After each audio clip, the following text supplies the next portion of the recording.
Hello दोस्तों, नमस्कार। मेरा नाम है विवांशु और स्वागत है आप सभी का हमारे एक और नए वीडियो में। दोस्तों, आज हमारे साथ ये भैया हैं, तो इनके साथ हम बातचीत करने वाले हैं क्योंकि ये जो है यूपीएससी की प्रिपरेशन करते हैं, तो सारी स्ट्रेटेजी इनसे जानने वाले हैं और भी जो है वीडियो में बहुत सारी बातें जानने वाले हैं। बस आप लोग वीडियो को एंड तक देख रहिएगा। चैनल को पहली बार है, चैनल को सब्सक्राइब कर नोटिफिकेशन बेल को प्रेस कर दीजिएगा ताकि हमारे वीडियो की रेगुलर अपडेट आप सभी को सबसे पहले मिलती रहे। तो दोस्तों, चलिए आज इस वीडियो को हम शुरू करते हैं। भैया, सबसे पहले तो आप अपना नाम बताइए।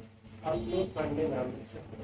तो अपने एजुकेशनल बैकग्राउंड के बारे में थोड़ा बताइए। सर, मैं इलाहाबाद यूनिवर्सिटी से भी बीएससी किया हूँ और एमएससी मैथमेटिक्स में। और सर 2018 के बाद 2018 मेरा एमएससी कंप्लीट हुआ।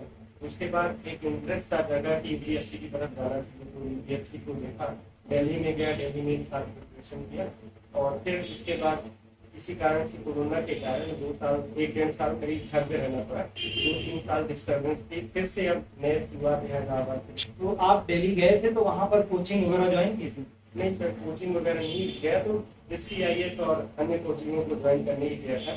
लेकिन परिस्थिति ऐसी बनी सर कि कोचिंग का पैसा पापा दिए नहीं। इसी बीच हमारे दादा और दादी दोनों की डेथ हो गई 1 ही साल के अंदर। इस वजह से थोड़ा सा प्रॉब्लम होने लगी, पापा पैसा नहीं दिए, तो हम विजन IAS का जो टेस्ट था उसको ज्वाइन किए, कोचिंग। तो आपका मीडियम कौन सा? Hindi medium sir. Hindi medium है। दिल्ली गए थे तो वहाँ का माहौल आपने देखा होगा, या फिर अभी आप प्रयागराज में शिफ्ट हुए हैं तो यहाँ के माहौल में कुछ अंतर आपको लग रहा है या फिर सिमिलर लग रहा है? सर, मैं कहूँगा कि दिल्ली जो है वो IAS के लिए, IAS जो बनने के लिए जाते हैं UPSC, दिल्ली तो बेस्ट है। लेकिन सर अगर सेल्फ स्टडी करनी है तो माहौल कम डिपेंड करेगा। हाँ, माहौल है, जैसे मैं कहूँ इलाहाबाद में माहौल है और दिल्ली में भी माहौल है।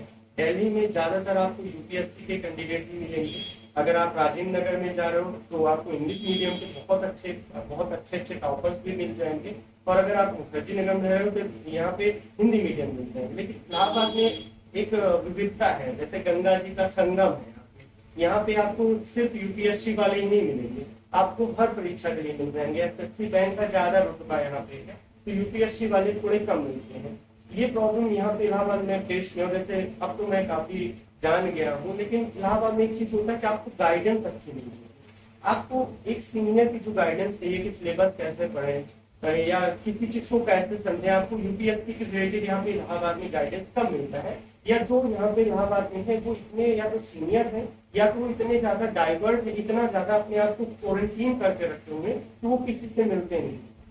और सर एक चीज और होता है कि यहाँ पे जो गाइडेंस देते हैं, जैसे जो सीनियर्स हैं, जैसे मैंने कहा कि यहाँ पे जो गढ़ है इलाहाबाद में UPSC के अलावा, तो जो गाइडेंस देते हैं, जैसे मैं शुरुआत में जब मैंने 2017 के बाद 18 में मैंने UPSC के बारे में सोचा, तो मुझे हिंदी और इंग्लिश से लेके कोई प्रॉब्लम नहीं था। तो मुझे 1-2 सीनियर जो मिले थे, उन्होंने मुझे हिंदी मीडियम चुनने के लिए कहा और मैंने हिंदी मीडियम चुना। फिर दिल्ली गया, फिर खूब मेहनत भी किया हिंदी मीडियम में। आज लगता है कि सर मुझे इंग्लिश मीडियम लेना चाहिए था, क्योंकि न्यूज़पेपर भी मैं द हिंदू पढ़ता हूँ, क्लासेस भी मैं इंग्लिश में ही लेता हूँ, तो वो सर थोड़ा सा होता है कि गाइडेंस की कहीं ना कहीं कमी। तो अभी जैसे आप मीडियम बता रहे हैं, तो अगर आप अभी से मीडियम अगर चेंज करना चाहें तो वो चीजें पॉसिबल है या फिर बहुत लेट हो गया है? सर सच कहें तो 3 साल कोरोना ने इतना ज्यादा निचोड़ दिया है सर कि अब मुझे लगता है कि सर नॉलेज वो, मतलब मैं जानता हूँ सिलेबस की समझ है, लेकिन सर 0 स्तर से शुरू करना पड़ रहा है। तो अभी मैं मीडियम चेंज करने का या ऑप्शनल चेंज करने का रिस्क नहीं ले सकता, क्योंकि हिम्मत नहीं हो रही है दोबारा। तो आपका ऑप्शनल सब्जेक्ट कौन सा है? सर अभी जियोग्राफी है, मे बी अभी मैं पॉलिटी पे काम कर रहा हूँ, हो सकता है पॉलिटिकल साइंस को मैं ऑप्शनल। बहुत सारे लोग बोलते हैं कि स्टार्टिंग में जब आप UPSC की प्रिपरेशन करें तो सबसे पहले तो आपको जो है NCERT वगैरह पढ़नी चाहिए, तो उसके बारे में आपकी क्या राय है? सर पूरा 1 साल लगा मुझे ये बात समझने में। मैं बहुत सारी जगहों पे भी ये कहा हूँ कि NCERT को हमेशा टेक्स्ट बुक रखना चाहिए, हमेशा टेक्स्ट। कई लोग सोचते हैं कि NCERT को जल्दी से जल्दी कंप्लीट करके छोड़ देना चाहिए, लेकिन सर मुझे पूरा 1 साल, जैसे मैंने कहा, मैं 2019 का प्रीलिम्स सर मेरा 98 कट-ऑफ था जनरल में, मेरा 112 नंबर 113 नंबर थे। और उस समय मुझे रियलाइज हुआ कि मुझे ना NCERT को ही रखना है। अपने मेंस के लिए भी और प्रीलिम्स के लिए मैं NCERT को ही प्रेफर करता हूँ। अधिकतर बुकों को मैं NCERT से रिलेट करके पढ़ना चाहता हूँ और ऐसा सजेस्ट भी लोगों के लिए करता हूँ। तो आपने अभी तक कितने अटेम्प्ट दिए हैं? सर अगर अटेम्प्ट दिया जाए तो मैंने 2 अटेम्प्ट दिए थे। 2018 में कहते हैं ना यूपी के लड़के हैं सर, तो ये होता है इलाहाबाद के, खास करके यूनिवर्सिटी वाले हैं, तो ये होता है कि चलो देख के आते हैं क्या चीज है। तो 2018 में गए थे, बस फॉर्म डाले थे और गए थे, देख लिए थे, और 2019 में दिए थे, जैसे बताया कि प्रीलिम्स में सीसैट से फेल हो गया। तो सीसेट के बारे में आपकी क्या राय है कि सीसेट जैसे यूपीएससी की तैयारी यदि करना चाहता है कोई, तो सीसेट उसको कहाँ से तैयारी करनी चाहिए? सीसेट सर अगर आपका साइंस बैकग्राउंड है तो मुझे नहीं लगता कि सीसेट की कोई अलग स्ट्रेटजी थी।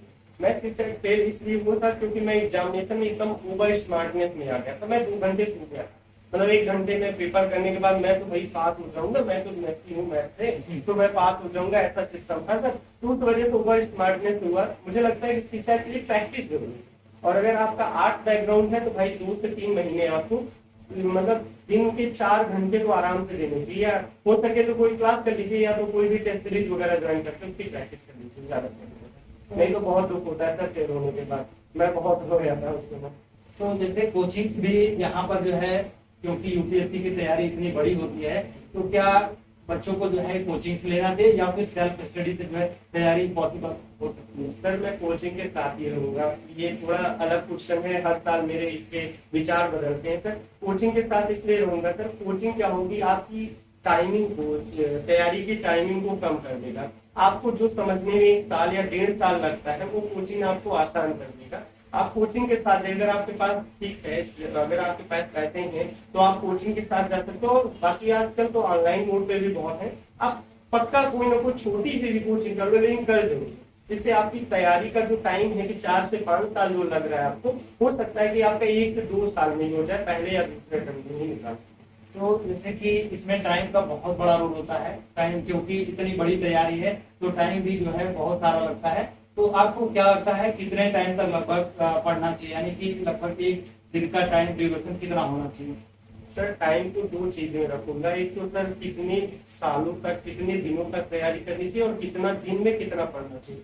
सर अगर सालों की बात करूं तो यूपीएससी 365 दिन की तैयारी है। अगर किसी भी टॉपर से आप दिल से पूछेगा तो उसने लास्ट के 365 दिन में जो पढ़ा था वही उसकी तैयारी को करेगा। और रही बात सर दिन में पढ़ने की, तो जैसे आप अगर स्टार्टिंग में कर रहे हैं तो आपको 14 घंटे तो पढ़ना है, न्यूज़पेपर को भी मिला के 14-15 घंटे आराम से पढ़ने, मतलब दिन भर आपको कुछ नहीं करना, सिर्फ पढ़ना। उसमें न्यूज़पेपर तो पक्का पढ़ना है, बिना न्यूज़पेपर के कुछ नहीं होने वाला। अगर न्यूज़पेपर के अलावा अगर आप मान लीजिए मंथली मैगजीन पढ़ रहे हैं तो भी ठीक है, लेकिन न्यूज़पेपर पढ़ेंगे थोड़ा सा तेज रहेगा।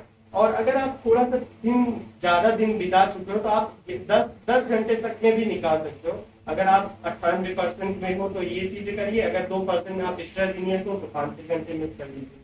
मुझे नहीं लगता कि कोई भी 2-3 घंटे में कर पाएगा। तो ये जो आप न्यूज़पेपर बता रहे हैं, तो न्यूज़पेपर हिंदी का पढ़ना चाहिए या फिर इंग्लिश का?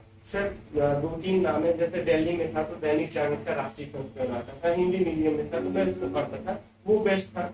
द हिंदू पढ़ता हूँ, द हिंदू तो सबसे, चाहे जिस टॉपर से पूछे चाहे जिससे पूछे, द हिंदू जरूरी होता है। बाकी अगर आप इलाहाबाद में है तो जनसत्ता वगैरह भी फॉलो कर सकते हैं, लेकिन और फालतू भी न्यूज़पेपर मत पढ़िए, बेकार रहता है। उसमें चटपटी खबरें ज्यादा करते हैं और चीजें नहीं करते हैं, यही चीज होता है। तो दोस्तों ये आप यूपीएससी की तैयारी करने के बारे में सोच रहे हैं, तो भैया का एक यूट्यूब चैनल है, तो हम इन्हीं से जानते हैं उस पर क्या क्या चीजें ये पढ़ाते हैं।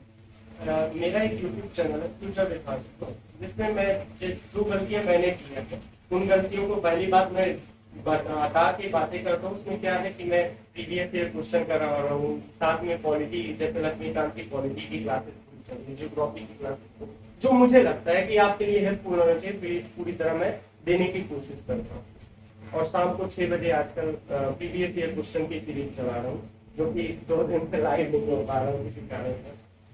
तो दोस्तों एक बार भैया की चैनल पर आप लोग जरूर विजिट करिएगा। तो भैया आपका बहुत बहुत धन्यवाद। तो दोस्तों अभी भैया ने बहुत सारी इंफॉर्मेशन हम लोग को दी। यदि आपको लगता है कि हाँ किसी और टॉपिक पर इनसे जो है बात करनी चाहिए, वो आप हमें कमेंट करके बता दीजिएगा, उस पर भी जल्दी आपको वीडियो प्रोवाइड कर दिया जाएगा। तो दोस्तों आई होप आप लोग को आज का वीडियो पसंद आया होगा। यदि पसंद आया हो आज का वीडियो, लाइक कमेंट और शेयर जरूर कर दीजिएगा। मिलते हैं नेक्स्ट वीडियो में, तब तक के लिए जय हिंद, वंदे मातरम।